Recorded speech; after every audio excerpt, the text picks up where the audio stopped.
নমস্কার বন্ধুরা, তোমরা সবাই কেমন আছো? আশা করি সবাই খুব ভালো আছো। তো সবার প্রথমে তোমরা একটু মায়ের দর্শন করে নিয়েছো নিশ্চয়ই। ওখানে মায়ের পুজো হচ্ছিল, তাই আমি কোনো রকম ভয়েস দেইনি, কারণ পুজোটা একটু তোমরা নিজেদের মতো করেই দেখে নাও বলো। তো সেদিন ছিল মেয়ের জন্মদিন। ভিডিওগুলো অনেক দিন ধরেই আছে, ভাবছিলাম তোমাদের সাথে শেয়ার করব করে, আর করাই হয়নি। তো মন্দিরে আমরা পুজো দেওয়ার পর মন্দিরের পেছনে কেউ কোনো দিন যদি ঝাড়গ্রাম আসো, অবশ্যই সাবিত্রী মায়ের মন্দিরে পুজো দেওয়ার পর একটু মন্দিরের পেছন দিকের পরিবেশটা অবশ্যই যেও কিন্তু। তো পেছন দিকে একটা গানের শ্যুট চলছিল, তো সেখানে আমরা একটু দাঁড়িয়ে দেখলাম। তারপরে দেখো পুকুরের মধ্যে মাছের খাবার দেওয়া হচ্ছিল, আর প্রচুর পরিমাণে মাছ ধরা হচ্ছিলো। তো আমরা কিছুক্ষণের জন্য ওখানে বসে একটু মানে কি বলো তো, মনোরম পরিবেশে উপভোগ করছিলাম। তা তারপর পুজো টুজো দেওয়ার পর আমরা বাড়ি চলে এলাম, আর রাত্রের আয়োজন শুরু করেছিলাম। আমাদের আইটেম সেরকম কিছু ছিল না, হালকার উপরে ছিল।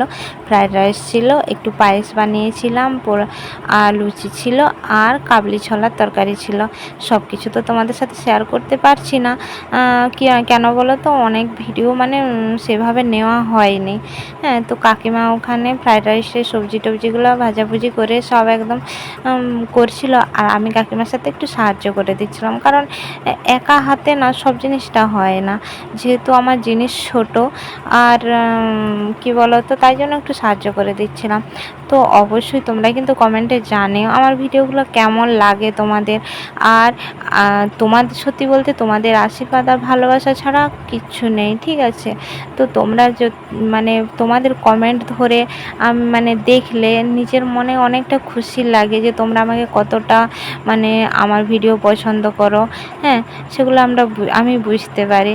তো অবশ্যই তোমরা কমেন্ট করে জানাবে কেমন লাগলো, আর আমার মেয়েকে অনেক অনেক আশীর্বাদ করবে, কারণ ও যেমন অনেক বড় হয়। আর তোমরা সবাই খুব ভালো থেকো, সুস্থ থাকো, আর পরের ভিডিওর জন্য অপেক্ষা করে থাকো।